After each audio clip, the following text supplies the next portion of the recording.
From my own understanding, most of the young people here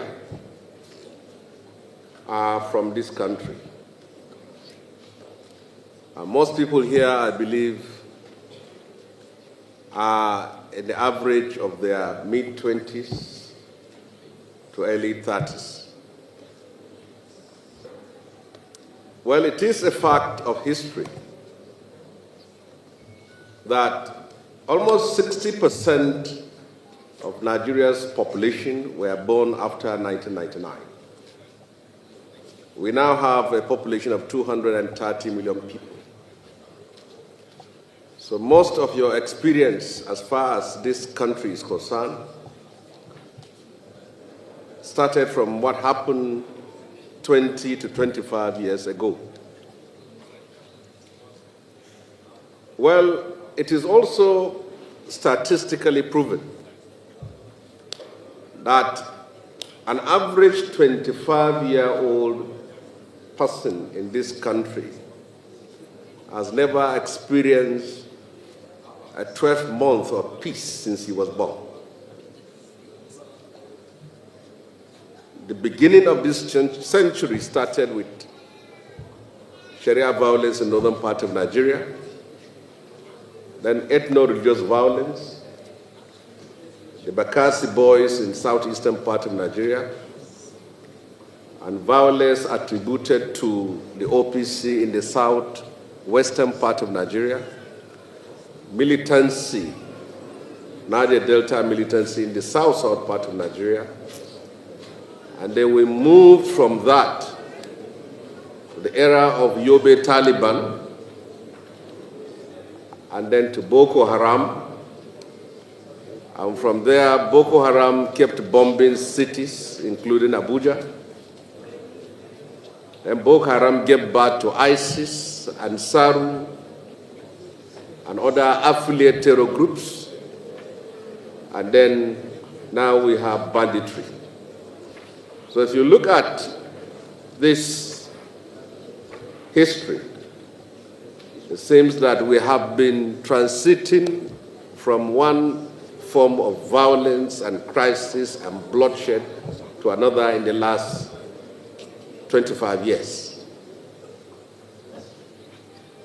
YCC has given a platform for which I believe that contributions that will come from this forum will help in addressing the challenges we are facing as a nation and also as a people.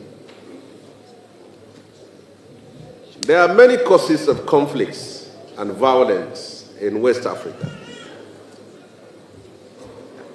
You can attribute it to terrorism and extremism, poverty and extreme economic inequality, ethno-religious violence, border dispute, farmer-herdsman crisis, and all forms of agitation. And unfortunately, the proliferation of arms in West Africa.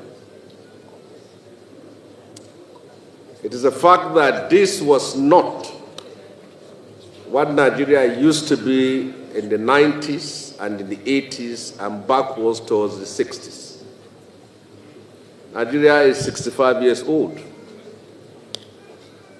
And in 1999, there was so much hope, belief, and faith that democracy will usher in an era of peace, stability, unity, and collective progress for our people.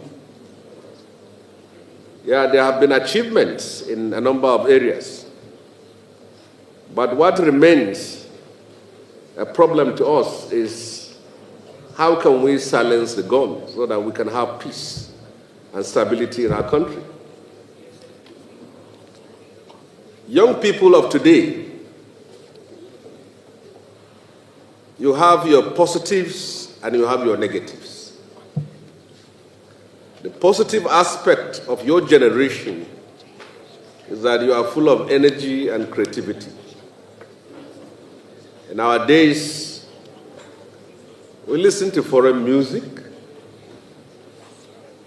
but in your generation, you have been able to develop and export our culture and our music to the stage of the world, to the point that it gives us pride when we see the likes of Taunts, Davido, and Burna Boy winning Grammys, when it wasn't possible for our generation to do that. It gives us joy to see how you are able to compete with young people of outside of this country. I was highly impressed.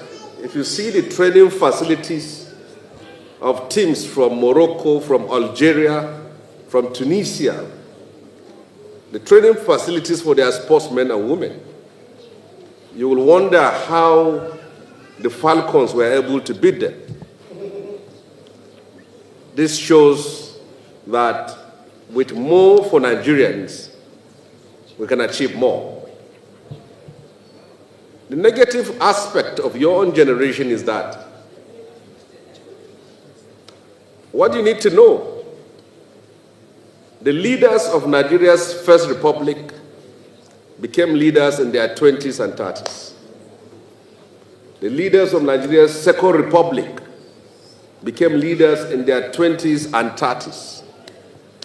The leaders of Nigeria's aborted Third Republic and this republic became leaders in their 20s, 30s, and early 40s. Most of the people you see today, whether they are presidents, they are governors, they are ministers, they are senators, in 1999 they were all looking like you and they were of your age mates. But they had vision and they were determined to take over power, whether for themselves or for what they claim to be. And as such, they entered the ring of politics with all its troubles and storms, and they took over power. Today, many of you who were their age mates in 1999 are content creators and social media influencers. That cannot change a nation. That cannot shape the nation in line and in your own dream. It's not possible. You have to be involved. In the 90s, I've been a senator, and I will still return back to the Senate. Yes.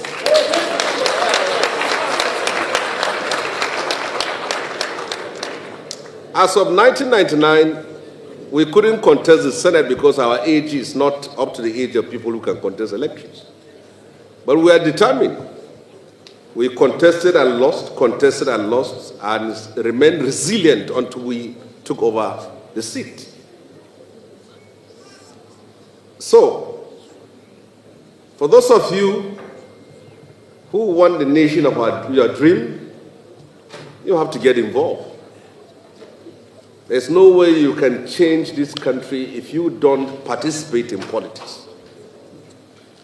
In the 90s, when Nigeria was under military rule, some of us organized ourselves and started a civil rights organizations that resisted and demanded for the return of democracy in Nigeria. Some of us were forced to exile, some lost their lives, and people like me spent many years in prison. When we came out of prison in 1998 and Nigeria was transiting to civil rule, we said, what do we do? We are just out of prison. After spending, because for me, I didn't spend much here, I spent only 4 years in prison. So when I came out, we said, what should we do? Some said we should continue the struggle for Aluta, protest and whatever. Some said, no, we should get involved in politics and take over political power. The ANC in South Africa, after the years of struggle against apartheid colonialism, transited from a liberation movement to a political party and took over political power.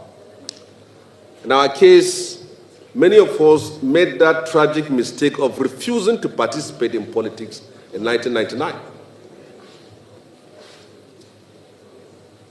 People like Bola Ahmed Tinubu, who is the president today, disagreed with us who are at the extreme end with Chief Gani Fahimi. Gani Fahimi said we will not participate, we will continue to fight the military. We are going to continue to organize protests. People like Tinubu said they are going to participate.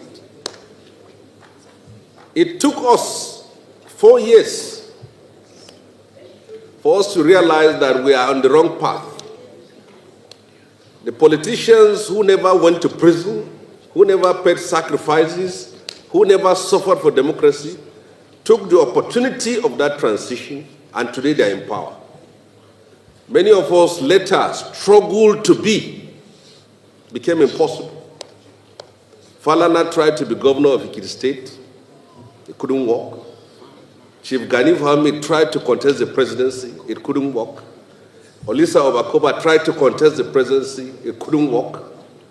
Many of us failed because the political space was taken over with people who have money. So for people like us, we were stubborn and said we must contest. I contested the first time I lost, the second time I lost, the third time I won. And I'm going to win again in 2024.